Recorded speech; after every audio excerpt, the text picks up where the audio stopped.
Hello दोस्तों। आज video हम लोग रैली बेस और ड्रॉप बेस के बारे में समझेंगे। ठीक है, थोड़ा सा इंटरेस्टिंग वीडियो ये हो सकता है आप लोग के लिए। तो देखो, रैली बेस और ड्रॉप बेस दोनों के बारे में समझेंगे। तो समझना एक बेसिक बेसिक कॉन्सेप्ट, स्टॉक पे हम लोग को एक रैली देखने को मिलता है। रैली कैसे आती है? ये रैली हुआ, रैली के बाद जब स्टॉक साइड हो जाता है, अब इस साइड होने के बाद जब भी स्टॉक इसको ब्रेकआउट करता है तो एक फिर से रैली आता है। ठीक है, तो इसको रैली बोलते हैं, इसको बेस बोलते हैं और इसको फिर से रैली बोलते हैं। क्लियर? जस्ट इसके अपोजिट पहले ड्रॉप आता है, फिर बेस बनाता है। अब बेस के बाद स्टॉक फिर से एक ड्रॉप होने स्टार्ट कर देता है। दो दो कॉन्सेप्ट समझो इसमें। पहले रैली, फिर बेस, फिर रैली। ओके, ड्रॉप, फिर बेस, फिर ड्रॉप। दो कॉन्सेप्ट। तीसरा समझो, रैली, बेस, ड्रॉप। ठीक है, और ये ड्रॉप, बेस, रैली, ये तीन चार चार कॉन्सेप्ट में आपको होता है। चारों कॉन्सेप्ट समझना। होता क्या है, जब कंपनी बहुत अच्छे तरीके से भगता है तो क्या होता है ना, वो थक जाता है। ठीक है, पूरी तरीके से वो थक जाता है। थक जाता है तो आराम करता है। आराम करने के बाद क्या होता है पता है, उसके ताकत आता है, फिर वो भग जाता है। क्योंकि अभी उसके में उस स्टॉक में स्टेमिना बाकी है, उसके में अभी भगने का हिम्मत है, इसलिए स्टॉक क्या किया, भग गया। ओके, जैसे कि सपोर्ट रिजेक्शन लेवल में ब्रेकआउट में पढ़े थे, सेम कॉन्सेप्ट है, बस इसको एक थोड़ा अलग नजरिए से आपको देखना है। जस्ट इसके ऑपोजिट स्टॉक गिरता है, तो गिरते गिरते उसका स्ट्रेंथ, वो जो है ना स्ट्रेंथ, वो खत्म हो जाता है। स्ट्रेंथ खत्म होने के बाद वापस से साइड वे होता है। साइड वे होने के बाद फिर से स्ट्रेंथ आता है, तो स्टॉक फिर से गिरावट करना स्टार्ट कर देता है। ओके, लेकिन इसके जस्ट अपोजिट जब स्टॉक भगता है तो एक बेस बनाता है। एक रैली के बाद स्टॉक एक बेस बनाता है। अब इस बेस के बाद गिरता है तो सर आप पूछोगे कि सर यहाँ पे तो पहले बताया था कि रैली फिर बेस फिर रैली, तो इसमें तो ऐसा क्यों नहीं हुआ? तो देखो, ये स्टॉक पे तो रैली आया, क्यों? क्योंकि इसमें ताकत थी। ठीक है, स्ट्रेंथ थी इसमें। लेकिन जब रेस्ट करने लगा ना, तो उसको पता चल गया कि ये जो मेरी ताकत थी अब खत्म हो चुका है और मैं इससे आगे नहीं बढ़ पाऊंगा, इसलिए वो वापस आ जाता है। ठीक है, जस्ट इसके अपोजिट जब स्टॉक बहुत गिरते रहता है और एक बेस बनाता है। ठीक है, जब बेस बनाता है ना, तो उसको ये पता चल जाता है यार कि अब मेरी ताकत खत्म हो चुका है गिरने का, अब एक काम करता हूँ, वापस मैं चला जाता हूँ। क्लियर है कॉन्सेप्ट? ये एक स्ट्रेटेजी है, बहुत सुंदर तरीके से काम करता है। इसका लाइव प्रूफ मैं आप लोग को दिखाऊंगा। ओके,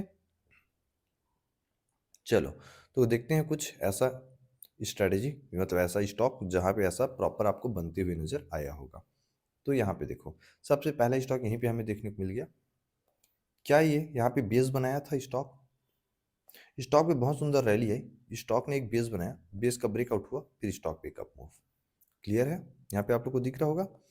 अब ये बेस बनता क्यों है? क्योंकि ये जो रैली आई है ना, यहाँ पे सेल करना स्टार्ट करते हैं लोग। लेकिन यहाँ पे जब सेल करते हैं तो कुछ लोग बाय भी तो कर रहे हैं ना, तो बायर की ताकत और सेलर ताकत यहाँ पे बराबर हो जाती है। क्या हो जाता है? बराबर। जैसे यहाँ पे बायर जीतते हैं, फिर स्टॉक ऊपर जाना स्टार्ट हो जाता है। क्लियर है यहाँ पे कॉन्सेप्ट आपका? ओके, अब देखो, जस्ट इसके अपोजिट ये हमारा क्या था, रैली बेस रैली। ठीक है, अब देखेंगे ड्रॉप फिर बेस फिर ड्रॉप। ओके, तो इसका हम लोग को एग्जांपल देखते हैं, ड्रॉप फिर बेस फिर ड्रॉप। ओके, इसके लिए मैं कोई दूसरे स्टॉक यहाँ पे आप लोग को दिखाने की कोशिश करूंगा।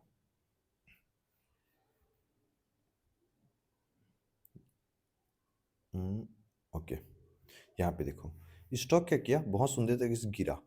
गिरने के बाद क्या हुआ, यहाँ पे एक बेस बना दिया, ये पूरा एक बेस बना। स्टॉक बहुत दिन तक यहाँ पे कंसोलिडेशन किया, देखो अब फिर इसको तोड़ा है और स्टॉक फिर गिरने स्टार्ट कर रहा है।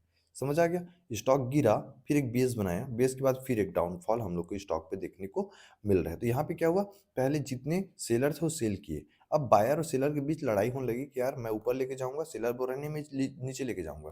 तो दोनों जब लड़ रहे थे ना, तो यहाँ पे सेलर जीत गया और सेलर इसको नीचे लेके आना स्टार्ट कर दिए हैं। यहाँ पे समझ आ गया?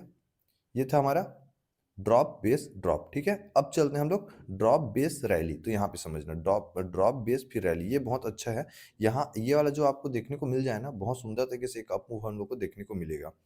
ठीक है, ऐसा कोई लेवल दिखाता हूँ जहाँ पे ऐसा बना हो। जैसे ये देखो, स्टॉक बहुत सुंदर तरीके से यहाँ पे गिर रहा था, गिरने के बाद एक बेस बनाया, वो भी बड़ा बेस बनाया है, बहुत अच्छा खासा बेस बनाया है, यहाँ पे दिख रहा है। जब ये बेस कंप्लीट हुआ ना, तो स्टॉक पे हम लोग को एक साइड में देखने को मिला, फाइनली जब ब्रेकआउट हुआ तो स्टॉक पे बड़ा मूव हम लोग को आते हुए देखने को मिला। अगर ऐसा आपको लेवल देखने को मिल जाए और इसका ब्रेकआउट होना, तो एक अच्छा खासा ट्रेड यहाँ पे आप बना सकते हो, ठीक है। जैसे और कोई एग्जांपल मैं दिखाने की कोशिश करता हूँ। जैसे यहाँ पे देखो, स्टॉक यहाँ पे अप मूव आया, यहाँ पे करेक्शन हुआ, एक बेस बना, यहाँ पे डब्बा दिख रहा है, फिर उसके बाद स्टॉक ने एक अप मूव देना स्टार्ट किया, ठीक है। समझ आ रहा है ना कॉन्सेप्ट क्या हो रहा है यहाँ पे। जैसे ये वाला लेवल देखो, ड्रॉप, बेस, ड्रॉप, ओके। और देखते हैं ऐसा लेवल जहाँ पे हम लोग को बहुत सुंदर तरीके से ये देखने को मिले। जैसे ये देखो, स्टॉक पे ड्रॉप हुआ, ये बेस बना, फिर एक अप मूव, ठीक है। ड्रॉप, बेस, रैली, क्लियर है कॉन्सेप्ट। अब तो समझ आ ही रहा होगा, ओके। चलो, तो इसमें हम क्या क्या कॉन्सेप्ट देखे, 4 चीज देखना था हमें इसमें। पहला क्या कॉन्सेप्ट था, पहले स्टॉक रैली करेगा, रैली के बाद एक बेस बनाएगा, जब भी इस बेस का ब्रेकआउट हो, ब्रेकआउट का वीडियो ऑलरेडी बताया हूँ कि ब्रेकआउट पे एंट्री कैसे लेना है, जाकर देखो, ठीक है। प्लेलिस्ट में पूरी वीडियो पढ़िए। इसका हाई ब्रेक हो तो एंट्री ले लेना है, यहाँ पे इसके नीचे एसएल रहेगा, ये एंट्री होगा, ये एसएल होगा, और ऊपर की तरफ हमारा टारगेट होगा, ठीक है। ये ड्रॉप, रैली, बेस, रैली में, ओके। अगर स्टॉक यहाँ पे ड्रॉप हो रहा है और यहाँ पे बेस बना रहा है, तो यहाँ इसके ब्रेकडाउन में हम लोग सेल कर देंगे, और जब स्टॉक नीचे आ जाए तो यहाँ पे बाय करके एक प्रॉफिट हम लोग फ्यूचर एंड ऑप्शन या फिर फ्यूचर ट्रेड में कर सकते हैं, और इसके नीचे हमारा एसीएल यहाँ पे बनते हुए नजर आ जाएगा। दो कॉन्सेप्ट हमारा, वैसे स्विंग ट्रेडिंग में तो ये काम आएगा नहीं, बाकी इंट्राडे में कर सकते हो। अब चलते हैं, हमारा एक मेन कॉन्सेप्ट है, मेन कॉन्सेप्ट मतलब वो जो मैं ऑलरेडी आपको बताया। एक स्टॉक पे अप मूव के बाद जब ड्रॉप बने, मतलब सॉरी, अप मूव के बाद एक बेस बने, अब बेस के बाद जब ब्रेक डाउन हो जाए, तो यहाँ पे आप सेल करके एक अच्छा सा प्रॉफिट बना सकते हो। और मैं ज़्यादा प्रेफर करता हूँ, अगर अच्छा लेवल मिल जाए तो यहाँ पे जब ड्रॉप होना और बेस बनाए ना, और इस ब्रेस का ब्रेकआउट करे, तो यहाँ पे एंट्री बनाओ, बहुत अच्छा रैली आपको देखने को मिलेगा।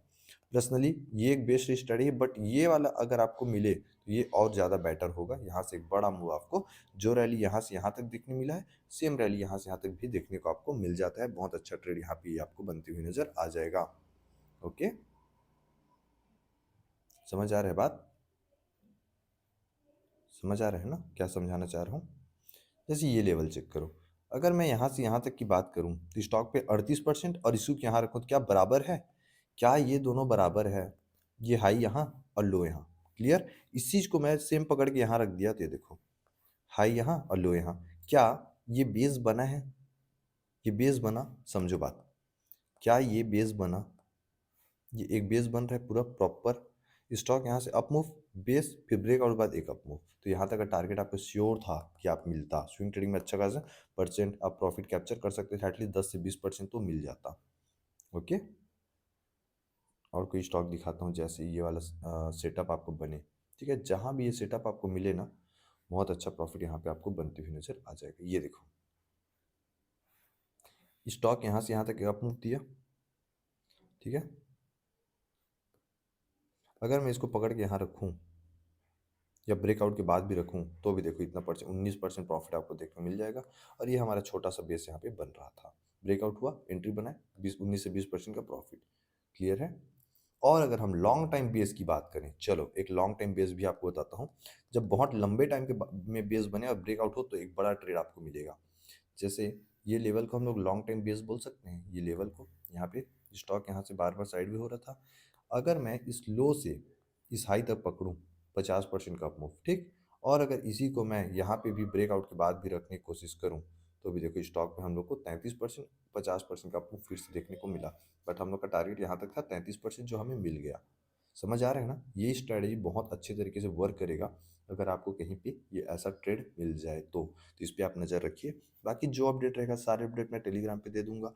कोई स्टॉक के बारे में, ट्रेडिंग स्ट्रैटेजी के बारे में, तो आप लोग टेलीग्राम पे ज्वाइन हो जाइए। वीडियो को लाइक जरूर करना और चैनल को सब्सक्राइब करके रख लेना। मिलते हैं अगले वीडियो पे।